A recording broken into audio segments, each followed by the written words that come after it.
Hi friends, welcome to work shop. Friends, இப்போ நம்ம பார்த்துட்ருக்குது வந்து வில்ஃபுல் கம்பெனி. இது வந்து ஒரு டாப் லோட் வாஷிங் மிஷினு. இது வந்து ஃபுல் அண்ட் ஃபுல் வந்து கீழே வந்து அந்த பாடி வந்து ஃபுல்லாக போயிடுச்சு. அதாவது அந்த பேஸுக்கும் அந்த மேலே ஷீட்டுக்கும் வந்து இடையில ஜாயிண்ட் மொத்தம் அப்படியே துருப்பிடிச்சு ஃபுல்லாக போயிடுச்சு. டெய்லி யூசேஜில் அதிகமாக வந்து தண்ணி ஒரு இடத்துல தேங்கி இருக்கிற மாதிரி இருந்தாலோ, இல்லை இவங்க வந்து ஸ்டாண்டு வச்சுருந்தா கூட அதிகமாக தண்ணி பட்டுகிட்டே இருந்தால் கூட நமக்கு அந்த மாதிரி வந்து போயிடும். அது ஓரளவுக்கு போயிருந்தால் நமக்கு ஒர்க் கொஞ்சம் ஈஸியாக இருந்திருக்கும். ஃபுல் அண்ட் ஃபுல் அதை கீழே வந்து ஒரு 2 இன்ச்சுக்கு மேலே போயிட்டு அதை கட் பண்ணி நம்ம எடுத்தாச்சு.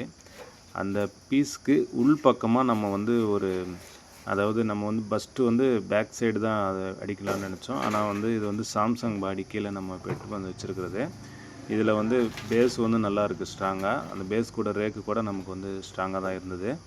அந்த பீஸை வந்து இதுக்கு உள்ளே வந்து நமக்கு வந்து பர்ஃபெக்டாக வந்து செட் ஆச்சு.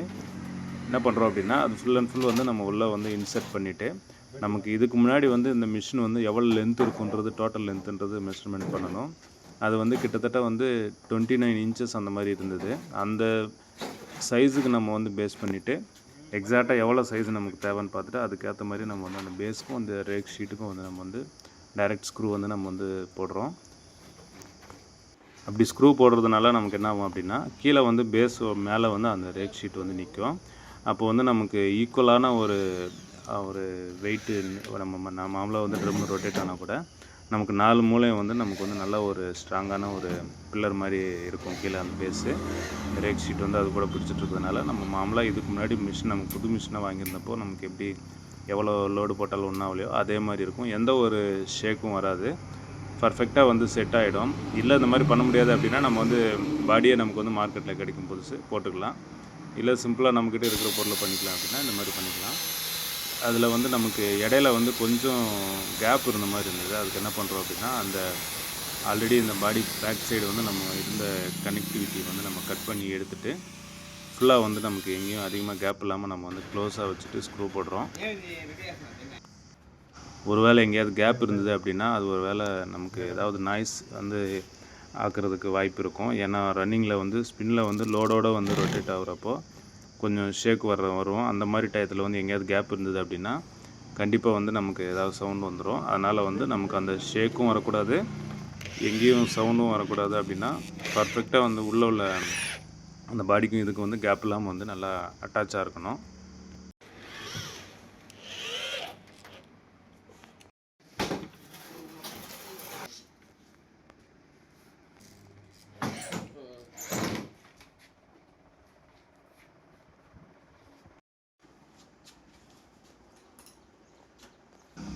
கிட்டத்தட்ட 3 சைடு வந்து நம்ம வந்து பர்ஃபெக்டாக வந்து கவர் பண்ணிட்டோம். இன்னும் பேக் ஷீட் மட்டும் நம்ம எக்ஸ்ட்ரா இருக்கிறத நம்ம கட் பண்ணி எடுக்க வேண்டியது இருக்கும்.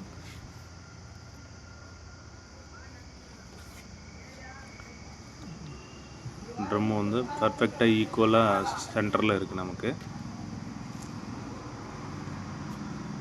ஸோ 3 சைடுக்கு நமக்கு வந்து ஒரு நல்ல ஒரு ரிசல்ட்டு கிடச்சிது. அந்த லாஸ்ட்டாக இருக்கிற அந்த இந்த பழைய ட்ரம்மில் இருந்த கனெக்டிவிட்டி நம்ம கட் பண்ணி எடுத்துடுறோம் பேக் சைடுக்கு. அதாவது அந்த டோரு வந்து நம்ம அந்த இடத்துல வந்து செட் பண்ணியிருந்துருப்பாங்க. இப்போ எடுத்துகிட்டு வந்து நம்ம டோரு கூட வைக்கிறோம். அதுக்கப்புறம் வந்து உள்ளே இருந்து நமக்கு ட்ரெயின் பைப்பு வெளியில் வரணும். பொதுவாக அந்த மாதிரி மிஷின் வந்து நம்ம வந்து ஒரு தண்ணி படாத இடத்துல நம்ம வச்சுருந்தோம் அப்படின்னா எக்ஸாக்டாக வந்து ஒரு 15 வருஷம் ஆனால் கூட மோஸ்ட்லி வந்து மிஷின் பாடி வந்து போகவே போகாது. தண்ணி படுற மாதிரியோ இல்லை நம்ம வந்து ரெஸ்ட் ரூமில் கொஞ்சம் சில பேர் வச்சுருந்துருப்பாங்க. அது வந்து மேலே அந்த வாட்டர் லீக்கேஜ் எங்கேயாவது இருக்குது நம்ம பார்க்காம விட்டுட்டோன்னா கூட நமக்கு மாமலாக துரு பிடிக்கும். அதுவும் இல்லாது எக்ஸ்ட்ரா டெய்லி தண்ணி படுற இடத்துல வச்சோம் அப்படின்னா கண்டிப்பாக வந்து 5 வருஷம் கூட மிஷின் வராது, சீக்கிரம் வந்து போயிடும்.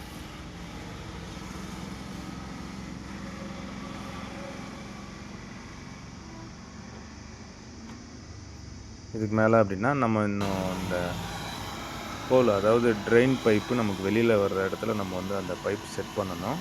அதுக்கு வந்து கரெக்டான சைஸு ஒரு ரவுண்டு கலாய் பைப் எடுத்து நம்ம ஹீட் பண்ணி அதுக்கு வந்து ஹோல் போடுறோம். ஹோல் போட்டுட்டு அந்த ட்ரெயின் பைப்பு கனெக்டிவிட்டி அந்த கனெக்டரை வந்து நம்ம அதில் வந்து ஸ்க்ரூ போட்டு செட் பண்ணிவிட்டு அதுக்கு மேலே நம்ம ட்ரெயின் பைப் வந்து வெளியில் செட் பண்ணிக்கலாம். ஆல்ரெடி இதுக்கு முன்னாடி பழசு உங்களுக்கு எப்படி இருந்ததோ அதே மாதிரி.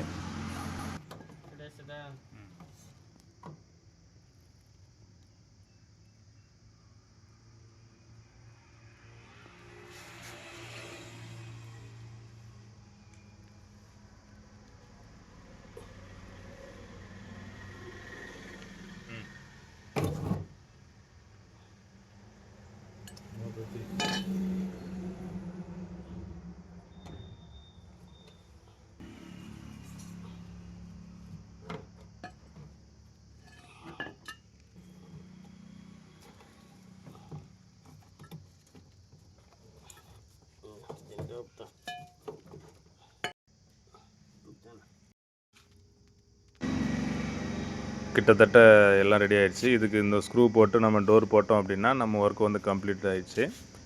பக்கா வந்து நமக்கு வந்து செட் ஆச்சு. அதாவது எந்த ஒரு டிஃப்ரெண்ட்டும் கிடையாது. ஏன்னா 4 ஸ்க்ரூ நமக்கு தெரியும் அவ்வளோவே தவிர, மற்றபடி வந்து மிஷின் வந்து சூப்பராக ரெடி ஆயிடுச்சு. ஃப்ரெண்ட்ஸ், இந்த வீடியோ உங்களுக்கு யூஸ்ஃபுல்லாக இருக்கும்னு நினைக்கிறேன். பிடிச்சா லைக் பண்ணுங்கள். ஒரு வேளை புதுசாக வந்து ஓப்பன் பண்ணி நம்ம வீடியோ பார்த்துட்ருக்கீங்க அப்படின்னா மறக்காமல் வந்து சப்ஸ்கிரைப் பண்ணுங்கள் ஃப்ரெண்ட்ஸ்.